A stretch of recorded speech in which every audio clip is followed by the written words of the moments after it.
మీ ఎలాంటి వ్యాపార ప్రకటనలకైనా వెంటనే మా ఛానల్ సంప్రదించండి. 2026 సంవత్సరం ఫిబ్రవరి నెల 3వ రాశి మిథున రాశి. ఈ మిథున రాశి ఎట్లా వచ్చిందో చూద్దాం. ఈ మిథున రాశి మృగశిర నక్షత్రం 3, 4 పాదాలు, ఆర్ద్ర నక్షత్రం 4 పాదాలు, పునర్వసు నక్షత్రం 3 పాదాలు కలిసి మిథున రాశి చెప్తుంది. బాగా గుర్తుపెట్టుకోండి. మీరు పుట్టిన తారీఖు, నెల, సంవత్సరం, టైము ద్వారా ఆ రోజు ఉన్న జన్మ నక్షత్రాలు ఏవి? మృగశిర నక్షత్రం 3, 4 పాదాలు, రోహిణి నక్షత్రం 4 పాదాలు, పునర్వసు నక్షత్రం 3 పాదాలు కలిసి మిథున రాశి అవుతుంది. మీరు పుట్టిన జన్మ నక్షత్రాలు ఇవి కావాలి. ఎట్లా? మృగశిర నక్షత్రం 3, 4 పాదాలు, ఆరుద్ర నక్షత్రం 4 పాదాలు, పునర్వసు నక్షత్రం 3 పాదాలు కలిసి మిథున రాశి. ఈ మిథున రాశి వాళ్ళు, ఇది రాశి కరెక్ట్. ఇది కాకుండా పిలిచే పేరుని బట్టి మాత్రం రాశి అనుకునేది తప్పు. కాబట్టి ఈ రాశి వాళ్ళ లెక్క చూడాలంటే ఎట్లా ఉంది అంటే, మిథున రాశికి రాశిలో గురువు, మరి అష్టమంలో కుజుడు, మరి పూర్తిగా బాగాలేదు. రాహుకేతుల మధ్యలో గ్రహాలు పడ్డాయి. కాలసర్ప దోషం పడింది. ఈ రాశి వాళ్ళకి చెప్పాలి అంటే, మరి కేతు ఒక్కడు, శుక్రుడు ఒక్కడు తప్పితే ఏ గ్రహం బాగాలేదు. ఈ రాశి పరిస్థితి పూర్తిగా బాగాలేదని చెప్పాలి. ఇట్లాంటి పరిస్థితి ఎవరికి రాకూడదు. ఇది చాలా కష్టదశ. ఎందుకంటే ఈ మిథున రాశి పరిస్థితి పూర్తిగా బాగాలేదు. కాబట్టి ఈ రాశి వాళ్ళు ముందు డేట్ ఆఫ్ బర్త్ ద్వారా జాతకం చూపించుకోక తప్పదు.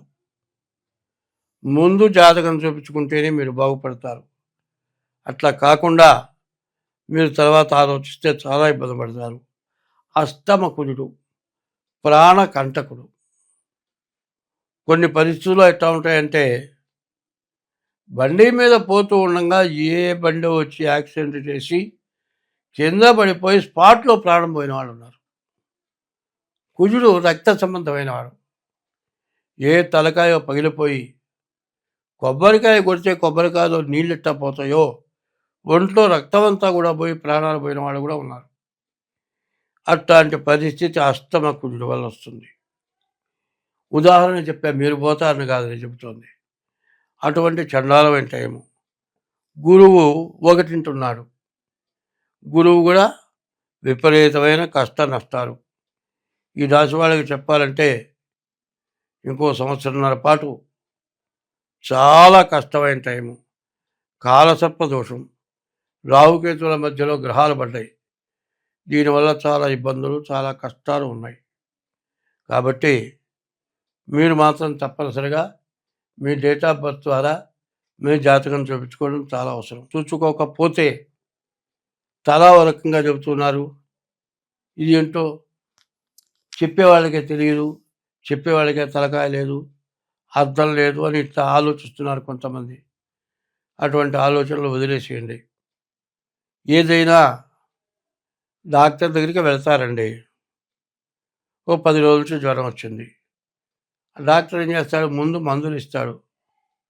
ఓ 4 రోజులు 5 రోజులు మందులు ఇస్తాడు. నీకు 10 రోజుల నుంచి జ్వరం వచ్చింది, ఏమయ్యా రక్త పరీక్ష చేయించమని అనడు. 5 రోజులు మందులు వాడితే తగ్గకపోతే అప్పుడు రక్త పరీక్ష చేయించవయ్యా అంటాడు.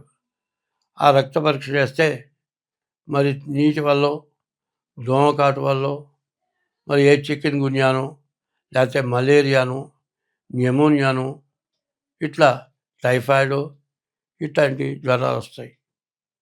ఏమైంది? నీకు జ్వరం ప్రారంభమై 15 రోజులు అయ్యేప్పటికీ నీ ఒంట్లో శక్తి నశించిపోయింది. అదే చికెన్ గున్యా వచ్చిందనుకోండి, జాయింట్లు మొత్తం పట్టుకుపోతాయి. ఇది ఈ జ్వరం తగ్గుతుంది. కానీ సంవత్సరమైనా సరే కుంటివాడు నడిచినట్టు నడవటమే. వేళ్ళు వంగవు, అన్నం ముద్ద కలుపుకోలేరు, చెంబు పట్టుకోలేరు. ఇట్లాంటి పరిస్థితులు కూడా రావచ్చు. ఇవన్నీ ఎందుకు చెబుతున్నారంటే ముందు జాగ్రత్త కోసం చెబుతున్నా. జనాన్ని భయపెట్టడం కాదు. ఎప్పుడైనా సరే అదే ముందు జ్వరం రాగానే 10 రోజులు ఆగకుండా ముందు వెళ్తే 5 రోజులు మందిస్తాడు. లాభం లేదు, వెంటనే రక్త పరీక్ష చేస్తాడు. అదే చికెన్ గున్యా అని తెలిస్తే వెంటనే తగ్గిపోతుంది.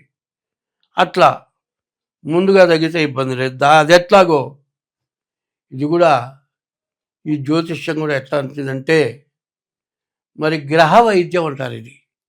ఈ గ్రహ వైద్యం కూడా చాలా విశేషమైంది. కాబట్టి ఈ రాశి వాళ్ళు, ఈ మిథున రాశి వాళ్ళ పరిస్థితి పూర్తిగా బాగాలేదు.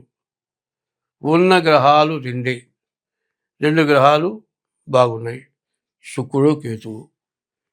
శుక్రుడేమో రాక్షస గురువు, కేతువు నవగ్రహాల్లో ఒక పెద్ద పాపగ్రహం. ఈ 2 గ్రహాలు బాగుండి కూడా ప్రయోజనం లేని గ్రహాలు. మిగతా 6 గ్రహాల్లో శని, రవి, కుజుడు, రాహువు, ఈ 4 పాపగ్రహాలే. మరి 2 శుభగ్రహాలు కూడా చెడుగా ఉన్నాయి. 6 గ్రహాలు బాగాలేవు. ఇటువంటి పరిస్థితుల్లో మనిషికి పడరాని కష్టాలు వస్తాయి. ఎందుకంటే కారే రాజులు రాజ్యములు గెలవరే, గర్వోన్నతిని పొందరే, వారేరి సిరి మూటగట్టుకొని పోవంజాలిరే. మరి హరిశ్చంద్రుడు ఉన్నాడు, చక్రవర్తి. ఏమైనా దొంగతనం చేశాడా? ఏమైనా జూదం ఆడాడా? పరస్త్రీ వ్యామోహానికి పోయినాడా? ఏమైనా తప్పు చేశాడా? సత్య ధర్మాలకు నిలబడ్డాడు. నిలబడి మరి విశ్వామిత్రుడు యాగం చేసుకుంటున్నానయ్యా అంటే, నీకేం కావాలయ్యా అంటే, ఏదో అడిగాడు, ఆయన ఇస్తా అన్నాడు. ఇప్పుడు కాదు, నేను తర్వాత తీసుకెళ్తా అన్నాడు. మరి వశిష్ఠుడితో పోటీపడి మరి హరిశ్చంద్రుడిని నాశనం చేయాలని పట్టుబట్టి వచ్చి మరి తన యొక్క నీచ స్త్రీ సంతానం వాళ్ళని ఎగ్గొలిపి నానా హింస పెట్టి రాజ్యం దానం గ్రహించి అడవుల పాలైపోయి కాటి కాపరి చేశాడు చక్రవర్తి. అన్ని కష్టాలు ఆయనే పడ్డాడు, మనం పట్టడం లెక్క. కాబట్టి మిథున రాశి వాళ్ళ పరిస్థితి ఆలోచిస్తే చాలా జాగ్రత్త పడాలి. డేట్ ఆఫ్ బర్త్ ద్వారా జాతకం చూపించుకోవాలి. అట్లా లేని పరిస్థితుల్లో మరి డేట్ ఆఫ్ బర్త్ లేకపోతే హస్త సాముద్రిక ద్వారానైనా సరే మీ జాతకం చూపించుకుంటే మీకు అన్ని విధాలా బాగుంటుంది. మీరు జాగ్రత్త పడండి. ముందు మీ దోషం పోవటానికి తగిన శాంతి చేసుకోండి. అట్లా చేసుకుంటేనే మిథున రాశి వాళ్ళు బాగుపడతారు. స్వస్తి.